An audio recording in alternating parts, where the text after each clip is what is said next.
আজকের এত সুন্দর গয়না দেখে আমার মনে হলো যে আমি একটু পড়ি। আমি পড়ছি বলে ম্যাম কি বলছে ছেলে বেজারে দেখো মা এদিকে রিলস বানিয়েই যাচ্ছে। বাবারে বাবা, একেবারে সেই দরজা ছাত্রীগুলো আর সেরকম লাগছে দেখো। আচ্ছা নাও, কার সাজার ভালো তুমি হয় আমাকে আমি তাহলে নাম প্রশংসা বাদ করছো, দেব।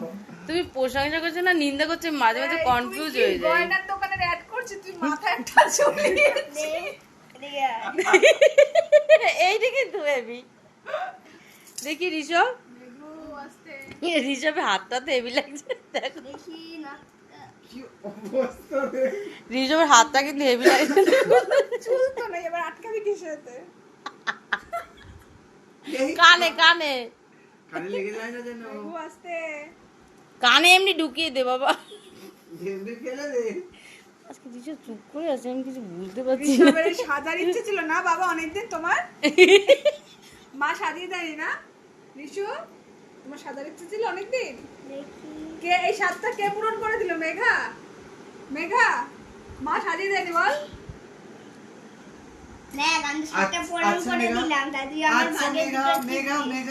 তোমাকে তুমি সাজিয়ে ওকে কেমন কি ফিল করছো সেটা বলো। আমি এটা ভাবছি, ও এত সরল সোজা ছেলে, আমাকে বলবে যে কি তুই হয়েছিস তো এরপরে তুই আমাকে নাহলে ইচ্ছাটা পূরণ করে এরপরে তুই আমাকে তোর ভাগে দুটো চিপস দিবি। যে যার দাম দেয়। তুই তো মেয়েদের মতো করছিস, ঋষভে কি টাকা ভগবান তুলে না নাকের গুলে যাচ্ছে, এই কি পড়াচ্ছিস? নাকের গুলে যাচ্ছে। এ বাবা, এই বাবা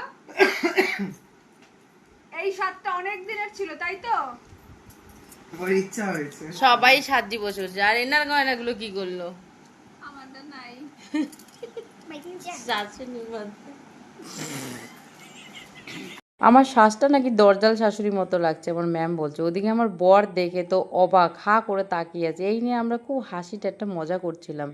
তোমরাই বলো, গয়নাগুলো এত সুন্দর দেখলেই পরতে ইচ্ছে করবে। আর তখন কোনো অনুষ্ঠান আগেশান ছিল না বলেই আমি একটু পরে নিলাম এই অবস্থাতেই।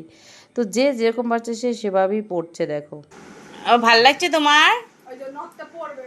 ভাল লাগছে বাবা? তোমার কিন্তু হাতটা অনেক সুন্দর লাগছে জানো পাপা। তুমি তো সাজ পূরণ করো না, নিজে সাজতেই ব্যস্ত। তো কাটিংলি খুলছো কেন কি? মেঘার লাগবে তাই দিন। মেঘার মাথাটা কিন্তু অনেক সুন্দর। মাথা একটা পরে আমি করে দিয়েছি। একটা পর। এ রাকেশ একটা পড়ো। এটা তুই বারবার খুলে দিচ্ছিস, তোর কানেও ব্যথা লাগবে। অনেক সুন্দর হয়েছে, ধন্যবাদ।